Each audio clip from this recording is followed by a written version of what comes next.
Marketing is about values. Nike didn't call me and sell me this in a catalog. I bought this swoosh because it's ingrained in my soul. When you have a product that really resonates with customers, the word of mouth grows like wildfire. Welcome to the Marketing Max Show. Now, let's dive in. Welcome back to the Marketing Max Show. I am Logan Lyles. I am joined by my buddy, Marketing Max. Max, you feeling better this week, by the way? Your energy seems up, man.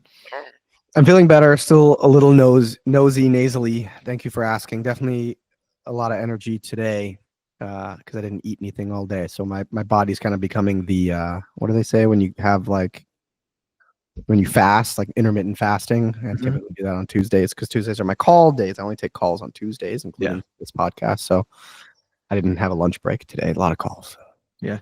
Sometimes those are the days that it's easy to skip a meal, whether you're doing that on purpose, intermittent fasting, or on accident, Well, we're going to be talking today about some good and bad advice and maybe some not so obvious advice for your Facebook ads. If you're running meta ads for your business, whether that's to cold audiences, retargeting, I thought it was worth unpacking a story you told me about where you got some feedback of like, Max, why are you running our ads this way? And you kind of broke it down for someone. And I think it would be good to share with our audience. And speaking of the audience, if you're new to the show, you're watching or listening, and you have not followed or subscribed to the show, we want to make a bet with you. If you hit follow or subscribe on YouTube or Apple or Spotify, wherever you're hearing the sound of our voices, if you hit that now, we're going to give you 5 seconds. And if by the end of this episode, you haven't gotten at least one thing of value that you can put into use in your agency or marketing your business, then you can unsubscribe. And also you can yell at me and Max. Look me up, Logan Lyles on LinkedIn or at Marketing Max on X. So we'll do our typical countdown. We'll give you 5 seconds to follow or subscribe. 5, 4, 3, 2, 1. All right, Max, let's get into it, man. Talk to me a little bit about the feedback that you got or the questioning of your methods when it comes to Facebook ads. And then we'll break down kind of maybe where those beliefs are coming from and maybe things that are outdated or misunderstood, but just give us the context first, man. Yeah. So as the regular listeners know, I currently have a team that generates a lot of leads for 40 plus businesses now at any given point of the month. We run ads to get people to sign up for your company's newsletter. The moment they sign up for your newsletter, we then ask them a bunch of questions to qualify them as a potential customer of yours. And then regardless of if they're qualified or not, we send them a weekly newsletter. We write the newsletter for you and send it for you. That's the main business, along with my newsletter business, where big companies like HubSpot and Notion and Monday.com and Tony Robbins buy ads in the newsletter. But what a lot of you might not know is that I am a quote unquote fractional CMO for, on average, like 5 companies at any given time. And most of the time we start with what I call Max's Marketing Bootcamp, where I ask you a bajillion questions over the course of 2 hours to get to know your business, your target audience, your competitors, your profit margins, what you're currently doing for marketing and everything of the sort. I put together a 40-page marketing strategy, walking through exactly how you can do it step by step. And then if you want, you can hire me after that bootcamp to implement the strategies that I laid out for you. There's typically 10 growth hacks or 10 different marketing strategies in there. I started with this client doing the bootcamp. And one of the major things that I recommended them doing, one of the 10, was to completely rip out their Facebook ad structure and put a new Facebook ad structure in. And the main 2 things that they were doing wrong in their Facebook ads are not necessarily doing wrong, because there are 40 million ways to do Facebook ads. If you're finding success with it, fine. Totally fine. I tell people all the time, like who are friends, if someone gives you an audit, like if a Facebook ad agency or SEO agency or anyone gives you an audit, there's a million ways to do all of this stuff. Like I can poke holes in the best account structure ever. I can find 4 things that are like, whoa, if you don't fix that, you should come work with me, because that's just the name of the game. If I'm exposing all agencies, I apologize. But that's just the name of the game. But these guys actually had 2 things that they were doing really, really, really wrong. And the first thing is they were spending way too much money driving people to their landing page with the traffic conversion objection. And so when you hop into Facebook ads, right? And I say Facebook ads, it's Meta. So you can run ads on Facebook and Instagram and WhatsApp. But now you can also run ads on Threads as of last week. Fun fact. But when you hop in, right, you can say, hey, Facebook, I want you to get as many sales as possible, or I want you to get as many leads as possible, or I want you to optimize for this specific custom event of an app download or a weird sign up or whatever. They were spending about half of their budget on getting people just to visit their landing page, and then they would retarget all of the people that visited their landing page with a conversion objection, trying to get people to fill out the form to book with them.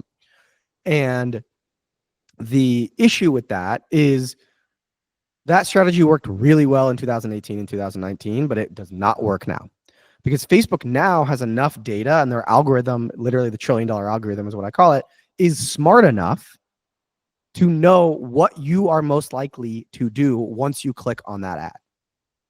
And so when you tell Facebook, hey, I want traffic to my landing page, what you're saying is, I don't care for this particular campaign or this particular ad set that I'm optimizing for traffic. I don't care if they do anything else on the site. I just want them to visit the page. And so what Facebook does is they find people who are just most likely to click without doing anything. So you're getting a lot of people who are looky-loos or who are window shoppers. Yeah. And so the first thing I did is I was like, hey, we got to cut that. You guys are spending enough to feed the algorithm enough data to start optimizing for conversions and spending all of your money on optimizing for conversions. So that was the first thing. The second thing is, I'm going to try to tell a story or an analogy here because I don't want to blow them up. But let's just say they're in the travel industry, right? They created ads for people who would be interested in, let's just say this isn't the exact thing, but I'm trying to come up with a good analogy. Yeah. Let's say they're in the travel airlines industry, right? They created ads for people who are interested in American Airlines. And the ad featured American Airlines. And it would say something like, if you want to book on American Airlines, we can help you book less. Like, we can help you save 10 to 20% on your booking fee via American Airlines. So they create that ad. It says, hey, if you're booking on American Airlines, whatever. And they would run that ad towards people interested in American Airlines. Okay. The problem with that is Facebook deems someone interested in American Airlines if either A, they've been to American Airlines website, or B, they follow or like American Airlines on Instagram or Facebook. There's a few other things that they pull in, right? But for the most part, it's people who engage with or like or follow the actual company's account on Facebook and Instagram. And the fact of the matter is, not everyone who follows or likes or engages with American Airlines is interested in booking with American Airlines. And lots of people who fly American Airlines who have never been to, let alone follow American Airlines on Facebook or Instagram. Bingo. So that's the more important second part, which is I would argue, and I did this for them in their specific niche, but I would argue, like, if you pull up American Airlines, we can do this right now, like on our phones. If you pull up American Airlines on Facebook or Instagram, they don't have a whole lot of followers. I would bet they have, let's see, American Airlines has 1.3 million followers. They have tens of millions of customers a year, I think, maybe 5, I don't know, but they have like millions and millions and millions of millions. So you're not reaching those people. So what I did, after the bootcamp, they said, great, we're going to hire you to implement all this stuff. So I log into their Facebook ad account. I get their approval on all the ads. Everything goes great. Absolutely fantastic. They approve everything. It's beautiful. And I get ads live. And like 30 minutes later, I get an email from them saying, hey, we turned off the ads. We need to schedule a call. And I say, why? Like, what's up? And they email me 5 or 6 different things that are like, hey, we asked one of our friends who knows Facebook ads to hop into the ad account, just make sure everything is good. And they found all of these issues. And mainly the issue is the way you set up the ad account structure is way too simple. Way too simple. And I said, first of all, I did it the exact same way as the bootcamp outcome explained, which you thought was brilliant. Yeah. And second of all, the issue that you had before was you're trying to make things way more complicated than it needs to be. You're trying to run an American Airlines ad in this example for the pod. Yeah. I run an American Airlines ad to people interested in American Airlines, and then you're spending way too much money. So what I did is I consolidated all of this, and as I've said before, the Facebook algorithm is a $1 trillion algorithm. They know who to show the ad to based on the conversion event. I simplified everything into one campaign. Yeah. Simplified everything. They had extra complexity and extra budget that they were spending on to try and feed the algorithm with more information to optimize for what they were eventually trying to get to. But your experience with Facebook ads, meta ads in general, goes back long enough that you know when that used to work, why it used to work, why you used to need to do it, and that you don't need to do it anymore. Am I summing that up right? Exactly. Nope, you summed it up perfectly. And it's so interesting because a similar thing happened for another one of my fractional CMO clients. It's an e-commerce brand. Okay. And the first issue was the same for them. Their agency that they were working with before they worked with me said or had the account set up as 50% of their budget went to traffic. So the first thing I did was all ad sets, all campaigns need to be going towards conversion. They spend $15,000 a month. Like they don't need to be driving traffic to warm up the pixel, you know?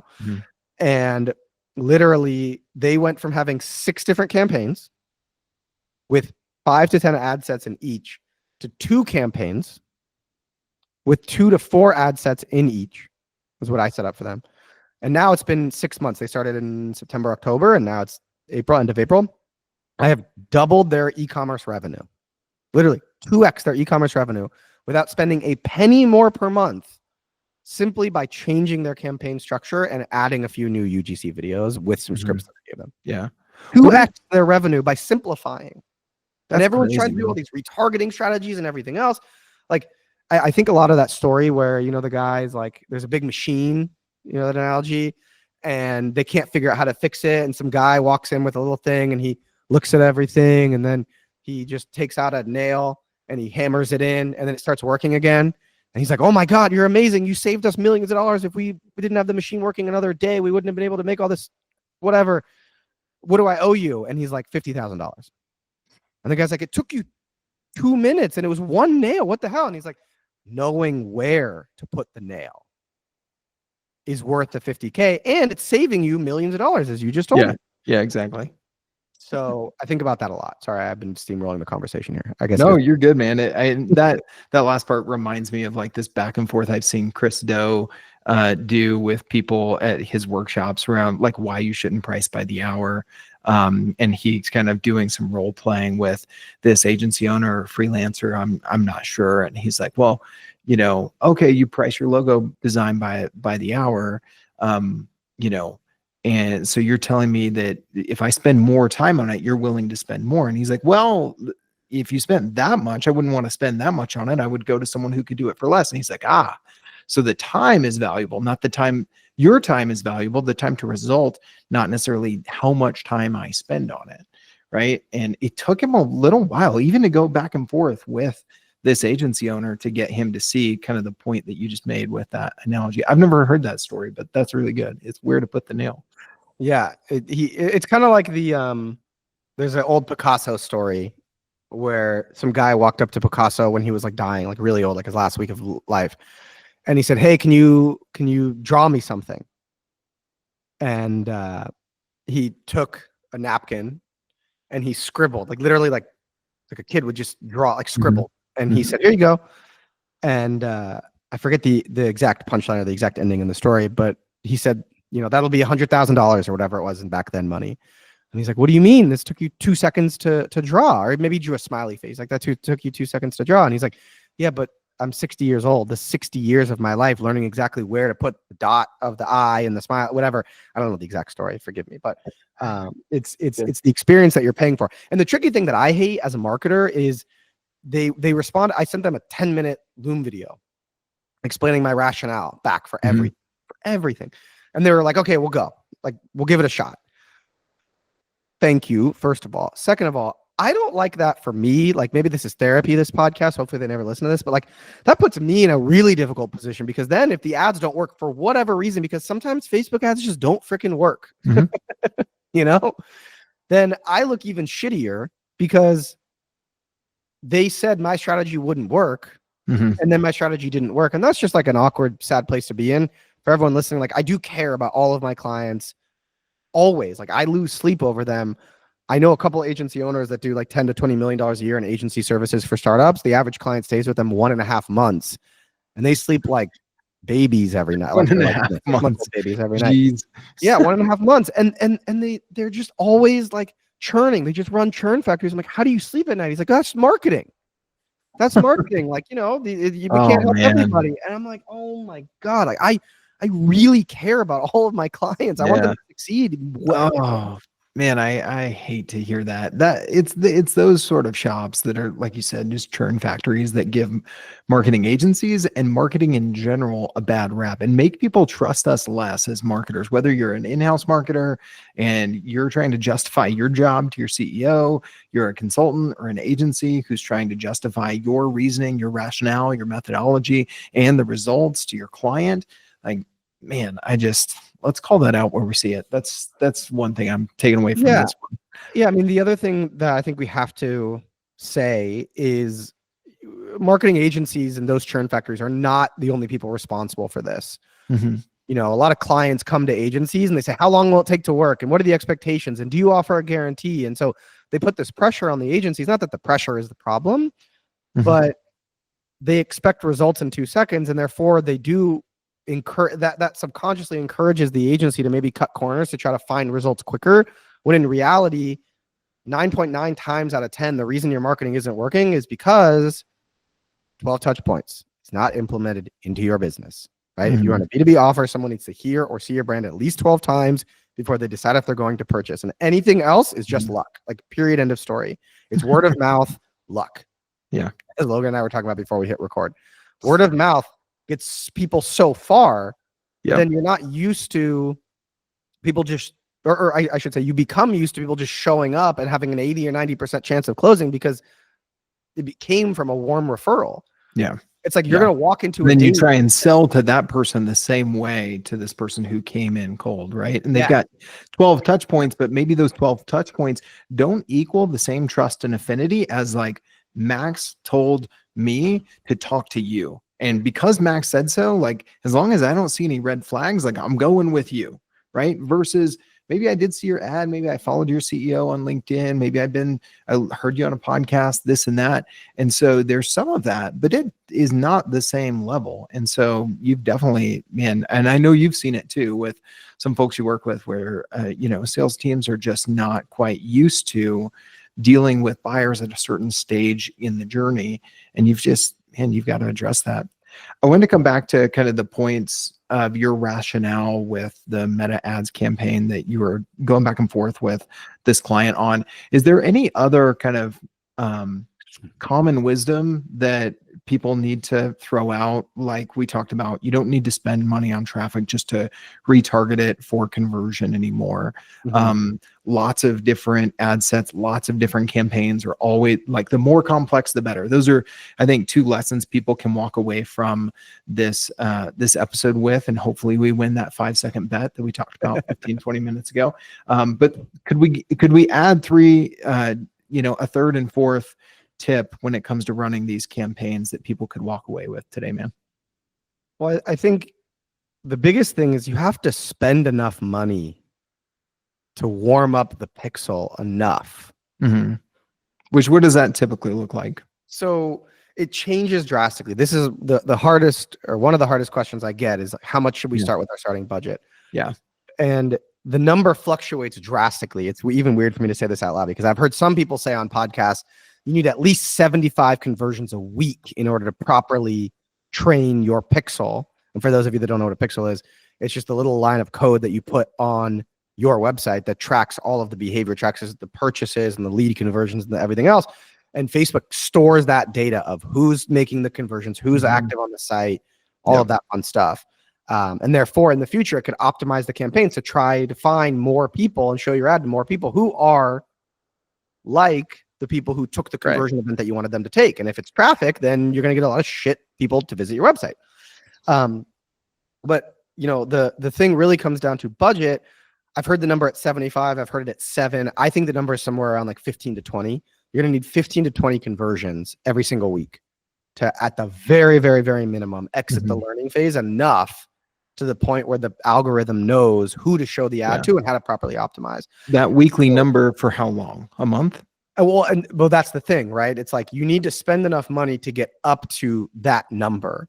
So you might need to spend, not you, but the general you or whoever's listening, you might need to spend 20 grand in order to find the right ad, the right targeting in order to get up to 15, because your cost per conversion might be $15 or like 150 bucks. Or your cost per conversion might be $500. We have a client where the cost per conversion is $650 for the exact specific thing that we want them to do, because their LTV is like $2.5 million. So they don't mind spending 650 bucks, but it fires $650 at a time. The conversion of it fires when someone has qualified that they are who they say they are. They have budget. They're this very specific niche role at a company in this particular sector. And so the company doesn't mind spending 650 bucks, because the chances of that person closing and spending $2 million with them over the course of the next 3 to 5 years is really, really, really good. Yeah. On average, the number is probably somewhere closer to 100 or somewhere between 10 to 100 bucks, depending on, you know, how big the audience is and how niche everything is. But you need to get to that kind of magic weekly number to really have any chance of finding success with Facebook. And so the first thing I think is budget. You can't run ads for 2 weeks at, you know, $100 a day and say Facebook ads don't work. It just like doesn't work like that for a million reasons. And that could be a whole other podcast. So that's the first thing. The second thing is going back to the account structure. Some of the best campaigns or the best clients I've ever had success for, one campaign, 1 or 2 ad sets with a ton of ads in them. So before, where a lot of people used to have 5 or 10 different ad sets with a bunch of different target audiences, it's much better to have a much broader audience and then have like 10 to 20 different creatives, different Facebook ads inside of that ad set. Because if you're optimizing for conversions, and if you have that magic number of weekly conversions with a broad audience, it's totally fine to have that audience be broad, so long as you're testing a bunch of creatives, because the algorithm knows who it's going to go find. The algorithm knows, okay, like there's 15 people last week that got the conversion event that this customer of Facebook as an advertiser wanted. Like, we need to go find people that look like those 15 or 20 people. And over the last 180 days, it was 20 a week. And so, you know, we now have a good solid makeup of 400, 500 people. We need to go find people that look more like them. So now it's a matter of figuring out which creative is going to resonate best with them to get them to take that conversion action that we want. So I am a creative heavy optimized guy. I'm not all about blank. I know a lot of people like on Facebook ads, like my buddy Phil does this sometimes, where he'll literally just have a blank ad set, no targeting at all, just like anyone in the United States. And it'll let the creative and then the pixel kind of do its work. I don't do that unless the client's spending a lot of money, like north of 100K a month in ad spend. But that's kind of the way. And so I think it's one of those things that comes back to the story of that only took you 2 minutes. That's not, you know, that's not complicated enough at all. It's like, I know what works. Doesn't mean it will work, but this gives you the best chance of success. And I still stick by it. I've literally only had one client in the history of all of my agencies, all my fractional CMO work. I've only had one client ever leave me and do significantly better from their ads. Better return on ad spend, lower cost to acquire a customer. Like I follow up with almost all of them. I'm like obsessed because I lose sleep over this stuff. Like I said, like I have a therapist solely because of this. Like my therapist is this. It's not any other shit I got going on. It's because like I want to do a good job for my clients. Marketing is tough. Yeah. And it's just it's not always that easy. Man, good stuff today. I think there's stuff for the businesses. I think there's stuff for the in-house marketer and the agencies to take away from this. Like if you're on the agency side or you're any sort of marketing consultant or you do fractional work, if people are pushing back on the time you spent or how complex it is, don't feel like you have to like create this intricate thing to say, like, it's like your analogy with the guy in the factory and he put the nail or the screw in or whatever. It's like, he could have like created this showmanship and like, oh, waved something and I've got to do this and I got to spend this many hours. Instead, he was just like, no, I knew where to put it. You didn't. And it saved you this much money. Sometimes pushing back and showing the client that even if it is a simple solution, ultimately you don't want the outputs of my work, you want the outcomes. So if I can deliver that, then trust me in the process, right? And that builds authority when you're able to do that, just like you did with your client and you walked them through. You didn't just say, trust me, but you walked them through your rationale, right? And I think for on the client side or for the in-house marketer, if you are looking for help, don't always believe that something needs to be overly complex or take a lot of time in order to work. Look at, has it worked for other people? Is what we're currently doing working? And if it's not, then, you know, you have to maybe put some trust in the process, or, you know, whoever you're trusting with some of your marketing to see the results. And then if the results aren't there, then by all means, send that email. We need to have a call, or, you know, whatever it is. And I think very tactically, the 3 or 4 things that we covered with your Meta Ads account, I think are things that people can take away from this one. Awesome, man. What else for this week? Anything as we wrap up to put a bow on this episode, my friend? I would just give a bonus tip to everyone that actually listened this long and say, to take my campaign structure one step further, right? You really don't need a whole lot of campaigns. You really don't even need a lot of ad sets. I mentioned earlier, you need a lot of ads. You got to test a million different creative angles, stories, UGC, static, images, whatever. You got to test a lot of different things. If you want to take it to the next level, most people don't know this, especially if they're running ads internally.